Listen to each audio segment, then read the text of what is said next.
Assalamualaikum warahmatullahi wabarakatuh. Di sini saya akan melanjutkan penjelasan mengenai alur proses pabrik di stasiun nut and kernel. Yang dimana stasiun nut and kernel ini adalah stasiun untuk pemisahan antara cangkang dan memperoleh kernel atau inti dari buah gerondolan. Nah, untuk di stasiun nut and kernel di sini saya akan menjelaskan beberapa poin. Poin pertama adalah alur dan SOP. Lalu yang kedua adalah alat dan fungsinya. Lalu yang ketiga ada kernel loss atau parameter keberhasilan.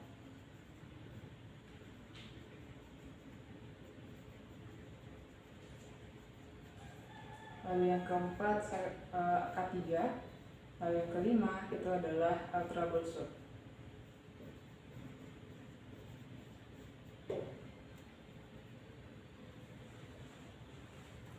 Nah, ini merupakan beberapa poin yang nantinya akan menjadi hal yang akan saya bahas di stasiun nut and kernel.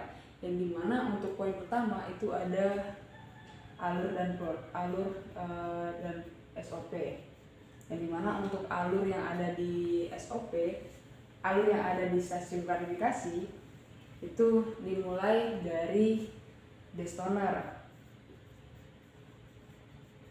Nah, setelah kita melewati stasiun DP Carper, yang dimana DP Carper terdiri dari fiber cyclone, CBC dan polysindram, dengan fungsional dari DP Carper tersendiri itu melakukan pemisahan terhadap fiber dan nutnya.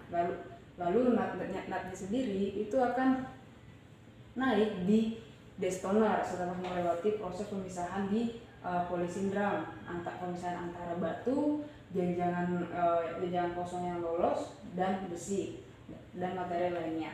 Nah, selanjutnya untuk nutnya itu akan naik ke destoner. Destoner ini merupakan fan penghisap yang berfungsi untuk melakukan pemisahan antara material yang memiliki beban lebih berat dan material yang memiliki beban ringan.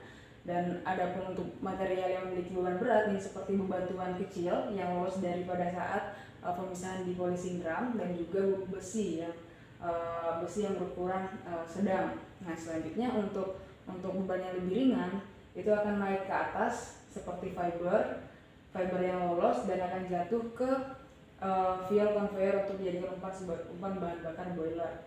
Nah, selanjutnya untuk nut and kernel itu akan masuk ke nut hopper.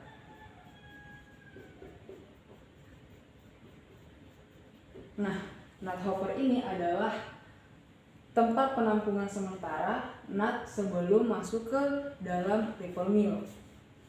Nah, selanjutnya nut yang telah ditampung di nut hopper itu akan masuk ke ripple mill. Nah, ripple mill ini adalah mesin pemecah yang dimana skema kerjanya adalah pemutaran terhadap rotor. Dari pemutaran rotor itu akan menghasilkan nut yang pecah dan akan menghasilkan antara broken cell, kernel, dan tentunya broken kernel.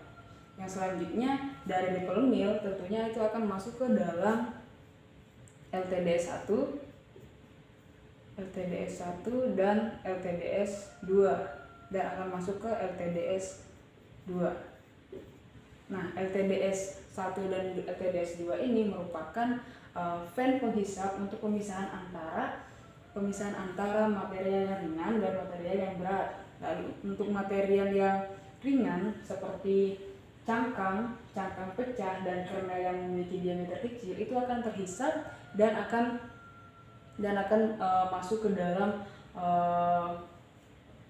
diantar menuju fuel conveyor.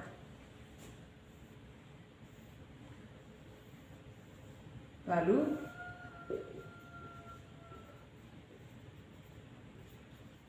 akan diantar masuk menuju fuel conveyor, yang mana fungsional dari LTDS 1 dan LTDS 1 ini adalah pemisahan awal terhadap pemisahan antara cangkang dan nutnya. Lalu untuk LTDS2 ini adalah pemisahan untuk memaksimalkan terhadap pemisahan antara cangkang dan nutnya, dan tentunya pada saat pemisahan LTDS1 dan 2 ini terdapat broken kernel yang ikut masuk ke dalam fuel conveyor yang menjadi umpan bahan bakar boiler.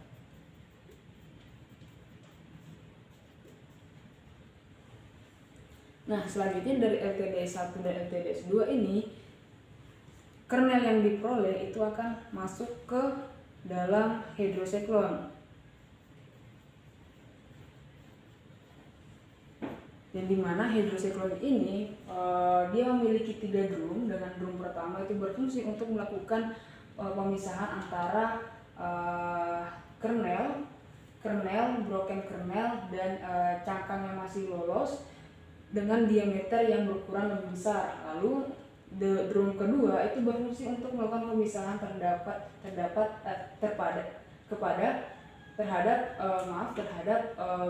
broken kernel, broken cell yang memiliki diameter lebih kecil. Yang selanjutnya untuk drum ketiga ini diharapkan yang terpisah di sana dan tertinggal di hydrocyclone itu adalah full dengan cangkang. Nah, selanjutnya dari hydrocyclone ini terdapat 2 keluaran, yaitu kernel dan cangkang. Nah, untuk cangkangnya sendiri itu akan masuk ke dalam conveyor dan akan dibuang. Dan sedangkan untuk kernelnya itu akan masuk ke elevator dry kernel, elevator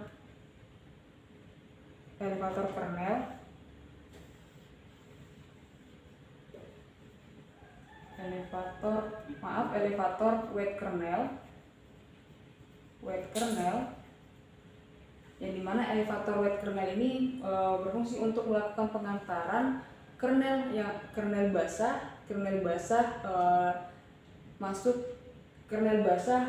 naik menuju top cross untuk pendistribusian menuju 2 line. Lalu dari sini akan masuk ke top cross. Lalu dari top cross itu akan masuk ke dalam distribusi kernel silo, yang dimana selanjutnya dia akan masuk ke dalam kernel silo. Nah, top cross ini adalah berupa conveyor yang berfungsi untuk melakukan pengantaran terhadap 2 line atau 2 jalur yang ada. Lalu dari top cross tersebut itu akan mengantarkan kernel masuk ke dalam distribusi kernel silo. Distribusi kernel silo ini berfungsi sebagai conveyor yang mendistribusikan atau membagikan kernel menuju kernel silo yang ada. Nah, selanjutnya dari kernel yang diantar itu akan masuk ke dalam kernel silo atau kernel dryer, yang dimana kernel dryer ini berfungsi untuk melakukan pengurangan kadar moisture di dalam kernel dengan memanfaatkan panas steam dan bantuan fan untuk meratakan terhadap pemanasan yang ada dalam kernel silo. Nah, untuk panas yang ada di kernel silo ini itu berkisar antara 70 sampai 80 derajat Celcius. Nah, selanjutnya di hydrocyclone ini itu memanfaatkan media air untuk membantu proses pemisahan terhadap cangkang dan juga kernel yang ada.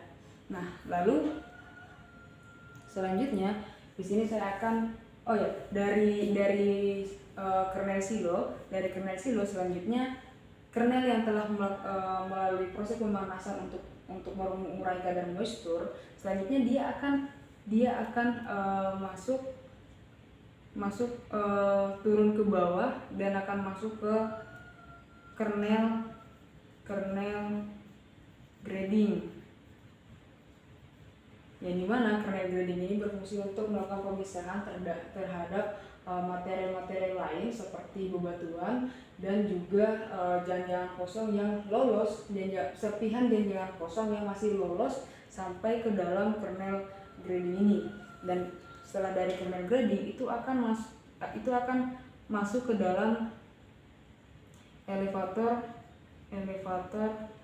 dry kernel, yang dimana elevator dry kernel ini adalah elevator yang mengantar kernel hasil dari pemanasan menuju kernel bean. Kernel bean yang selanjutnya akan dilakukan proses dispatch.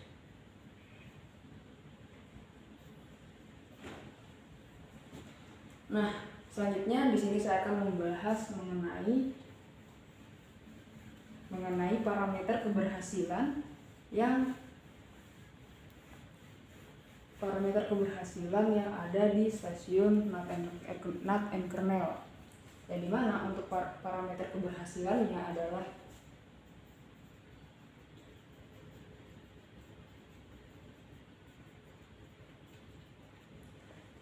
untuk parameter keberhasilan dari stasiun NAT and kernel ini untuk limit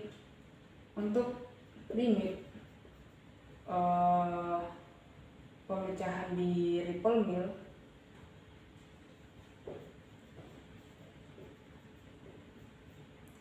itu efisiensinya adalah 95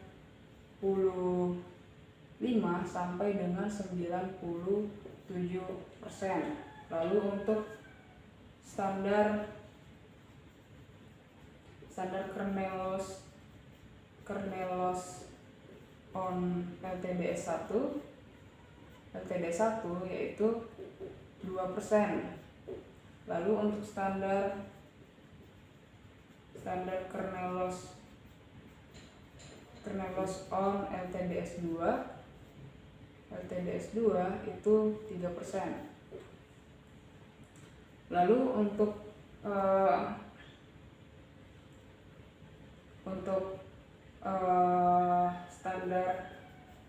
standar kernel production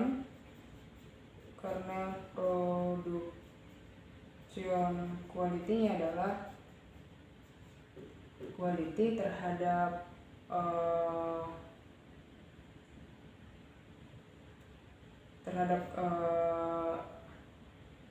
FFA-nya. FFA itu adalah di bawah dari 8%. Lalu untuk moisture-nya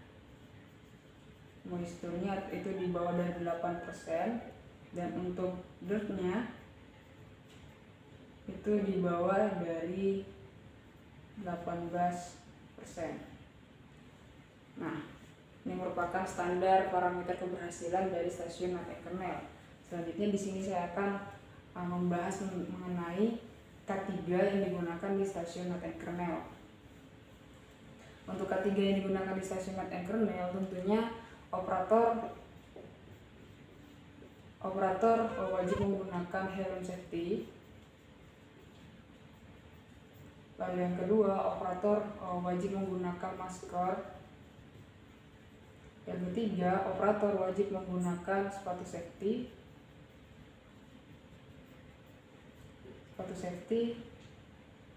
Dan yang keempat, operator wajib menggunakan air plug. Dan yang kelima, operator wajib menggunakan sarung tangan. Nah, helm safety ini digunakan untuk melindungi kepala apabila untuk mencegah terjadinya cedera apabila terjadinya kecelakaan di stasiun NAT and kernel. Lalu masker ini digunakan untuk melindungi pernafasan agar serat-serat fiber yang bertebangan di udara itu tidak bisa masuk ke dalam tubuh. Lalu sepatu safety ini digunakan untuk melindungi kaki agar terhindar dari cedera pada saat kita tidak sengaja menabrakkan kaki terhadap benda keras. Lalu air plug ini digunakan untuk melindungi telinga, karena tentunya di stasiun NAT and kernel ini tentunya memiliki suara mesin yang cukup berisik atau bising. Lalu sarung tangan ini wajib digunakan operator pada saat melakukan pekerjaan untuk melakukan pengangkatan benda-benda yang cukup tajam ataupun mungkin benda yang cukup kotor. Nah, selanjutnya di sini saya akan membahas tentang troubleshoot yang biasa terjadi di stasiun NAT and kernel. Yang pertama banyaknya kernel loss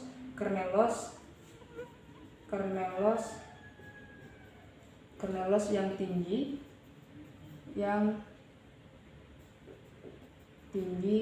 di LTDS. Tentunya ini bisa diakibatkan karena proses pemecahan di ripple mill yang melewati efisiensi yang ditentukan. Nah, ini juga biasa berlaku dikarenakan di pabrik tidak menggunakan nut silo, yang dimana dari penggunaan nut silo ini tentunya sangat membantu dalam proses pemisahan antara cangkang dan nut yang ada. Nah, lalu yang kedua adalah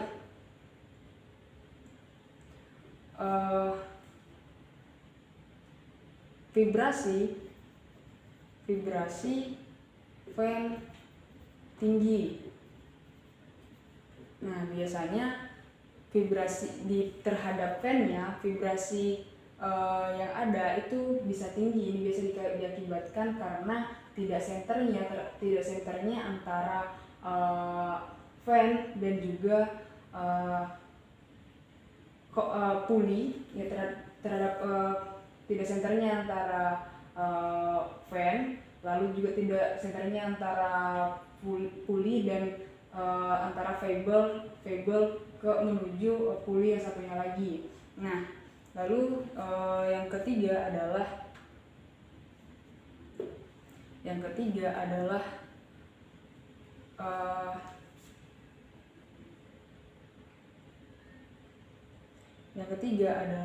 banyaknya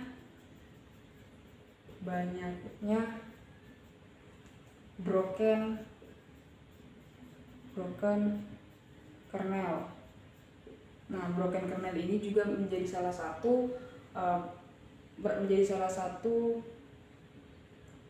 troubleshoot yang diakibatkan karena tidak adanya nut silo tadi. Karena dari apa? Nut silo ini merupakan satu hal yang penting dalam proses pemisahan, dalam proses mempermudah pemisahan antara cangkang dan kernelnya. Karena dari hasil pemanasan terhadap nutnya, tentunya ini akan membantu proses pengurangan terhadap kadar moisture yang ada pada nut, dan nantinya ini akan berpotensi untuk mempermudah proses pemisahan antara cangkang dan kernel yang ada. Nah, mungkin cukup untuk penjelasan pada stasiun NAT and kernel. Kurang dan lebihnya mohon dimaafkan. Saya tutup dengan ucapan Assalamualaikum warahmatullahi wabarakatuh. Terima kasih.